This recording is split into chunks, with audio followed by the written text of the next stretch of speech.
కల్వకుంట్ల కవిత ఇచ్చిన big shot నుండి BRS తో పాటు బీజేపీ అలాగే కాంగ్రెస్ పార్టీలు కూడా కోలుకోలేకపోతున్నాయి.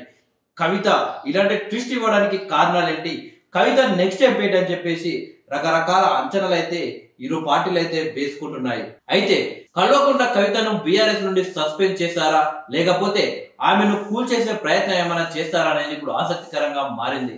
అయితే తప్పనిసరి పరిస్థితిలో బీఆర్ఎస్ నుండి బయటకు వెళ్లాల్సి వస్తే కొత్త పార్టీ పెట్టడం ఖాయమని కవిత సన్నిహిత వర్గాలు అయితే వెల్లడిస్తున్నాయి.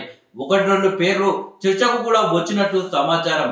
తన మానస పుత్రిక తెలంగాణ జాగృతి సంస్థ పేరునే పార్టీ పేరుగా ఖరారు చేసే అవకాశాలు లేకపోలేదు అని సన్నిహితులు చెబుతున్నారు.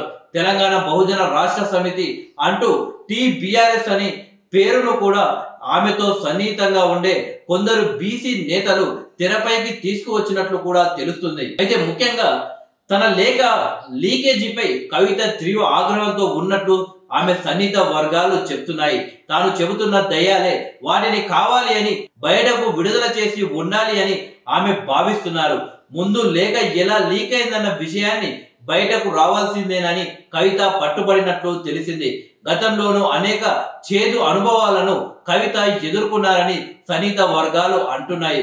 గతంలో కేసీఆర్ తో ఫోన్ లో మాట్లాడేందుకు కవిత పలుమార్లు ప్రయత్నించిన తన తండ్రికి ఫోన్ కూడా ఇవ్వకుండా చేశారని, ఇటువంటి పరిస్థితులు ఆమెకు మింగుడు పడకుండా చేశాయి అని సమాచారం.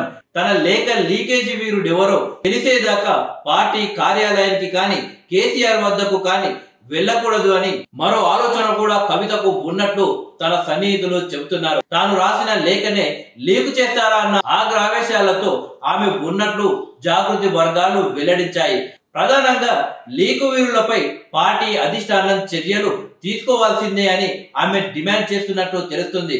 శనివారం ఎర్రవల్లిలోని కేసీఆర్ ఫామ్ హౌస్ లో ఉన్న ఇద్దరు ముగ్గురితో కవిత ఫోన్ లో మాట్లాడినట్లు సమాచారం. లేఖలో కవిత పేర్కొన్న అంశాల్లో తప్పేముందన్న నేతలు లేకపోలేదు. కవిత లేఖ విషయంలో ఎవరు నోరు ఎత్తవద్దన్న అధిష్టానం ఆదేశాల మేరకు అంతా గప్చుప్గా ఉన్నారు. ఆమె ప్రస్తావించిన అంశాలు ఎంతో విలువైనవని మాత్రం అంటున్నారు. కేసీఆర్ కోటరీ విషయంలో కవిత ప్రస్తావించిన అంశాలపై బహిరంగంగా మీడియాతో మాట్లాడే ధైర్యం ఏ ఒక్కరూ చేయలేకపోతున్నారు. శనివారం నిజామాబాద్కు చెందిన ఓ మాజీ ఎంపీపీ కవిత లేఖలో ప్రస్తావించిన అంశాలు సరైనవేనని, దానిపై అధిష్టానం సీరియస్ గా చర్చించాల్సిందేనని పిలుపునిచ్చారు. బీఆర్ఎస్ లో కవిత అంశంపై ఒక కేటీఆర్ తప్ప మిగిలిన వాళ్ళు అంతా మౌన ముద్ర దాచారు. కేటీఆర్ కూడా కేసీఆర్ ఆదేశాల మేరకే కవిత అంశంపై స్పందించారని పార్టీ వర్గాలు వెల్లడించాయి.